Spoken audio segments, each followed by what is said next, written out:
Hi అండి, అందరికీ నమస్తే. Welcome back to magical hands and garden. ఈరోజు వీడియోలో కొన్ని టిప్స్ని మీతో షేర్ చేసుకోబోతున్నానండి. ప్రతి మహిళకు చాలా ఉపయోగపడే కొన్ని టిప్స్, చాలా ఈజీ టిప్స్ చూపించబోతున్నాను. ఈ టిప్స్ మీకు కొన్ని తెలిసి ఉండవచ్చు, కొన్ని తెలియకపోవచ్చు.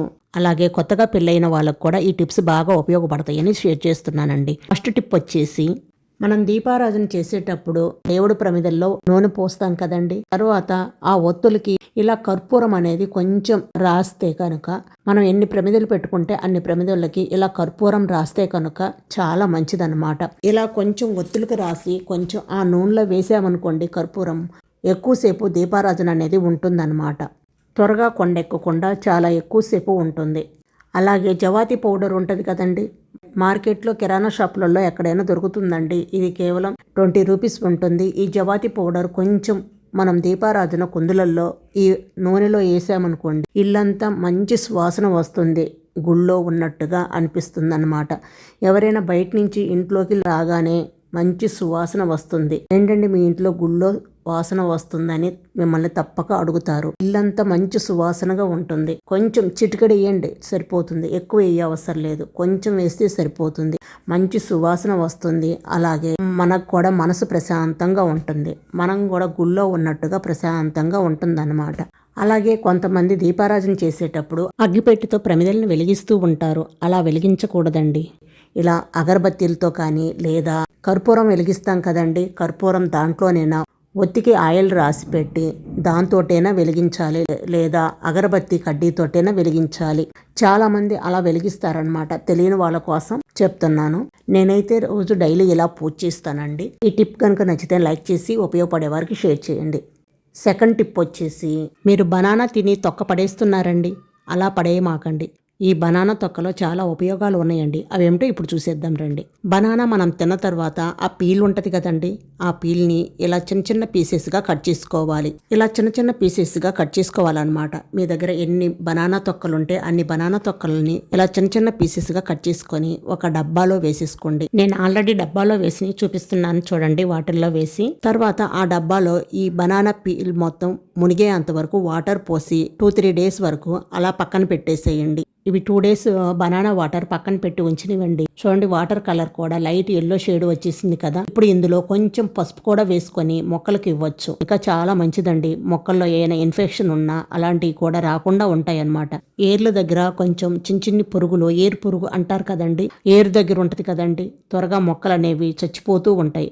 అలా కాకుండా కొంచెం పసుపు కూడా వేసి మొక్కల మొదల్లో ఈ వాటర్ పోసామనుకోండి, మొక్కలు కూడా మంచిగా వస్తాయి అన్నమాట. అవి ఒక పెద్ద డబ్బాలో పోసేసి 1:5 రేంజిలో ఈ వాటర్ని కలుపుకోవాలన్నమాట. అంటే ఒక డబ్బా బనానా పీల్ రసం అనుకోండి, దానికి 5 రెట్లు వాటర్ని కలుపుకోవాలన్నమాట. చూడండి, ఇక్కడ నేను వీడియోలో చూపిస్తున్నట్లుగా ఒక డబ్బా బనానా పీల్ వాటర్ని పోసాను. తర్వాత ఈ డబ్బా నిండా వాటర్ని నింపుతున్నాను అనమాట. తర్వాత ఈ బనానా తొక్కలు ఉంటాయి కదండి, ఆ బనానా తొక్కలు మొత్తం తీసేసి ఈ వాటర్ని బాగా ఇలా కలుపుకోవాలన్నమాట.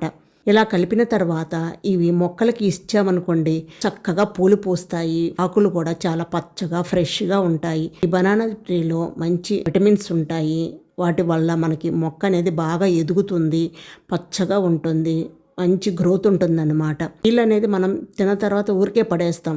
ఏముందండి, అలా పడేయకుండా ఆ పీల్ మొత్తం చిన్న చిన్న పీసెస్గా కట్ చేసుకొని ఒక డబ్బాలో వేసుకొని 2-3 రోజులు అలా ఉంచేసి ఆ వాటర్ మొక్కలకు పోసామనుకోండి, అవి కూడా బాగా బుష్గా పెరుగుతాయి అన్నమాట. బాగా పూలు పోస్తాయి. ఎండిపోతున్న మొక్క కూడా మంచిగా గ్రోత్ ఉంటుందన్నమాట. చూడండి, గ్రేప్స్ మొక్కలకు కూడా ఇలా బనానా పీల్ అనేవి తీసి వాటర్ పోస్తుంటాం. గ్రేప్ చెట్టు కూడా చాలా బాగా పెరిగి ఫ్రూట్స్ కూడా వేస్తుంది. చూడండి, గ్రేప్స్ చూడండి ఎంత చక్కగా వచ్చాయి. చాలా స్వీట్గా ఉంటాయండి ఈ గ్రేప్స్.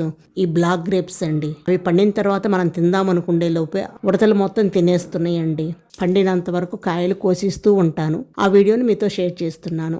ఈ టిప్ నచ్చితే లైక్ చేసి ఉపయోగపడే వారికి షేర్ చేయండి. థర్డ్ టిప్ వచ్చేసి, బనానా కట్ చేస్తున్నామండి. ఇవి కూర అరటి. ఇవి మనం బనానా చెట్టుని నాటామనుకోండి, అవి పిలకలు ఒకదాని తర్వాత ఒకటి పిలకలు వస్తూ ఉంటాయి. ఈ పిలకలన్నీ ఉంచకూడదండి. ఒక్క పిలక ఉంచేసి వాటి చుట్టుపక్కల ఉన్న పిలకలు మొత్తం తీసేసేయాలి. ఆ చెట్టు ఒక్కటి ఉంచితే ఆ చెట్టు మొత్తం బాగా బలంగా ఉండి ఇలా గెల అనేది చాలా పెద్దగా వస్తుందన్నమాట. ఈ అరటి చెట్లకి వాటర్ ఎప్పుడు ఉంటూనే ఉండాలండి. ఎక్కువ శాతం వాటర్ ఉంటూనే ఉండాలి, లేదా డే బై డే అయినా వాటర్ పెడుతూ ఉండాలి. దీనికి మనం ఎక్కువ ఏమి ఇవ్వాల్సిన అవసరం లేదండి. మనం దీనికి కొంచెం గేదెల ఎరువు కానీ వాటర్లో కలిపేసి 1 వీక్కి ఒకసారి ఇచ్చామనుకోండి, ఈ చెట్టు అనేది బాగా బలంగా ఉండి గెల అనేది బాగా పెరుగుతుందన్నమాట. ఇలా మనం గెల కట్ చేసిన తర్వాత ఆ మొక్కను ఉంచకూడదండి. అది కింద వరకు ఇలా వీడియోలో చూపిస్తున్నాను చూడండి క్లియర్గా. ఇలా మొక్కను నీట్గా కట్ చేసుకోవాలన్నమాట. కింద వరకు కట్ చేసుకుంటే తర్వాత ఆ చుట్టుపక్కల ఉన్న పిలకలు మాత్రం ఉంచాలి. ఒక్క పిలక ఉంచితే చాలండి, అదే మళ్ళీ బలంగా పెరుగుతుందన్నమాట. చుట్టుపక్కల ఎక్కువ పిలకలు ఉంచకూడదు. కేవలం ఒక పిలక ఉంచితే ఆ ఒక్క చెట్టు బలంగా పెరిగి పెద్ద గెలలు వస్తాయన్నమాట.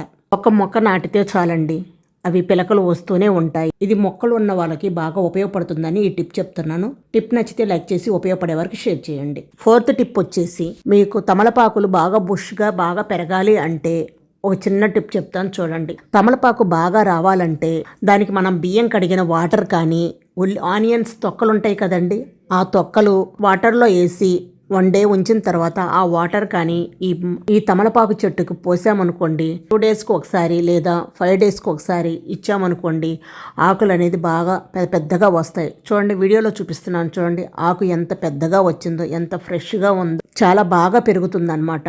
ఈ తమలపాకు చెట్టుకు చీడ అలాంటిది ఏమి ఉండదండి. మనం దీన్ని జాగ్రత్తగా చూసుకుంటే ఆకులు అనేది బాగా పెద్దగా వచ్చి ఫ్రెష్గా ఉంటాయి అన్నమాట. మనం దీనికి వాటర్ అనేది కరెక్ట్గా ఇచ్చుకుంటే తమలపాకు కూడా ఎంత నీట్గా ఎంత ఫ్రెష్గా ఉంటాయో చూశారు కదా, వీడియోలో చూపిస్తున్నాను చూడండి. ఆకు ఎంత పెద్దగా ఫ్రెష్గా చాలా నీట్గా ఉంది. మనం దీన్ని దేవుడికి వేయచ్చు, మనం ఇంట్లో వాడుకోవచ్చు. ఆరోగ్యానికి కూడా చాలా మంచిదండి తమలపాకు. మంగళవారం పూట ఆంజనేయ స్వామికి వేయచ్చు, శనివారం పూట వెంకటేశ్వర స్వామికి వేయచ్చు. తమలపాకులు మాలలు కట్టి దేవుడికి అలంకరించవచ్చు. మనం అప్పుడప్పుడు తమలపాకులు తినటం వలన ఆరోగ్యానికి కూడా చాలా మంచిది. ఇంట్లో ప్రతి ఒక్కరి ఇంట్లో తమలపాకు ఉండటం కూడా చాలా మంచిదండి. దీన్ని పెంచడం కూడా చాలా ఈజీ అండి. ప్లీజ్ అండి, అందరికీ చిన్న రిక్వెస్ట్ అండి, వీడియోను చూస్తున్నారు కానీ లైక్ చేసి ఉపయోగపడే వారికి షేర్ చేయండి. అలాగే మన magical hands and garden YouTube ఛానల్ని తప్పకుండా సబ్స్క్రైబ్ చేసుకోండి. ఈ టిప్ నచ్చితే లైక్ చేసి ఉపయోగపడే వారికి షేర్ చేయండి. 5th టిప్ వచ్చేసి, హాయ్ అండి, కొబ్బరికాయని సింపుల్గా ఎలా కొట్టాలో ఈ వీడియోలో చూపిస్తాను. వినగానే ఫస్ట్ మీకు నవ్వు వస్తుంది, కానీ కొబ్బరికాయ కొట్టడానికి అష్ట కష్టాలు పడేవాళ్ళు చాలా మందే ఉన్నారు కదా. ఇప్పుడు నేను చెప్పే టెక్నిక్ చూసి కొట్టారు అంటే ఎంత పెద్ద కొబ్బరికాయనైనా సరే చాలా సింపుల్గా పగలగొట్టేయచ్చు. కొబ్బరికాయకి ఇలా 3 లైన్స్ లాగా ఉంటాయి. మీకు వీడియోలో క్లారిటీగా కనిపించటానికి దానికోసమని నేను ఇలా మార్కర్తో మార్క్ చేసి మరీ చూపిస్తున్నాను.